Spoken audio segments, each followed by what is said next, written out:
ربنا سبحانه وتعالى في سورة الكهف بيقول آية كلنا عدت على مسامعنا كتير، لأن زي ما انتم عارفين سورة الكهف قراءتها في يوم الجمعة ليها فضل كبير. فالله سبحانه وتعالى يقول: إن جعلنا ما على الأرض زينة لها لنبلوهم أيهم أحسن عملا وإنا لجاعلون ما عليها صعيدا جرزا. يعني إيه الكلام ده؟ يعني ربنا سبحانه وتعالى جعل الأرض دي كلها وما عليها زينة عشان يبلو الإنسان، يبلونا إحنا مين فينا هيكون أحسن عمل ويتقرب لله سبحانه وتعالى وينال الفوز في الآخرة إن شاء الله. اللي بعدها إيه بقى؟ الآية اللي بعدها: وإنا لجاعلون ما عليها صعيدا جرزا. يعني كل العمار وكل الزرع والخضرة والحاجات اللي العين بتنبهر لما تشوفها دي هتبقى خلاص، هتبقى صعيد جرز، هتبقى أرض قاحلة هتهدم. كل الإعمار ده هيهدم فيما بعد. ليه؟ لأن ببساطة وظيفة الدنيا هتكون خلصت خلاص. وظيفة الدنيا ما هي إلا دار بلاء. الرسول صلى الله عليه وسلم وصانا وقال لنا: كن في الدنيا كأنك غريب أو عابر سبيل. يعني كأنك غريب، مش بس غريب اللي هو مثلا ساكن في مكان معين فشغلك في مكان فأنت مغرب في المكان ده، لا، أو عابر سبيل، بل عابر سبيل. يعني كأنك بس يا دوب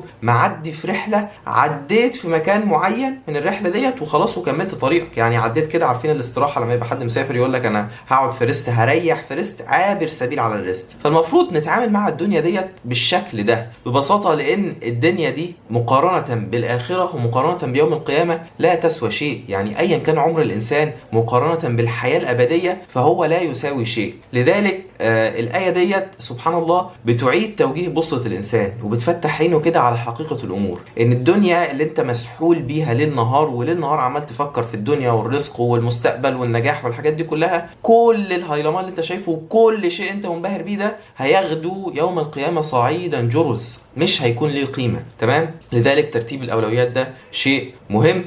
وزي ما ذكرنا قبل كده الله سبحانه وتعالى لما وصف الدنيا في أكثر من موضع وصفها إن هي لعب ولهو وزينة. يعني هي شيء بيلهي الإنسان. فالإنسان بقى الصح اللي مصحصح كده وواعي لنفسه ما ينفعش يتلهي باللهو ده في وقت الامتحان. تمام؟ يعني ما ينفعش طالب يبقى قاعد في لجنة الامتحان مطلع موبايله وعمال يلعب بقى ببجي ولا عمال يسكرول على السوشيال ميديا أو كده ووقت الامتحان محدود. تمام؟ فدي تذكرة كده لنفسي وإياكم إن احنا نعيد ترتيب أولوياتنا ونعيد ترتيب حساباتنا، ونتذكر إن الآخرة هي دار الملتقى وهي دار الخلود، وسبب وجودنا في الدنيا ما هو إلا تجهيز للآخرة. لذلك نعيد ترتيب أولوياتنا ونسعى إن احنا نرضي الله سبحانه وتعالى. وجمعة سعيدة عليكم، واشوفكم إن شاء الله في فيديو بكرة زي ما احنا متعودين في رمضان كل يوم فيديو. السلام عليكم.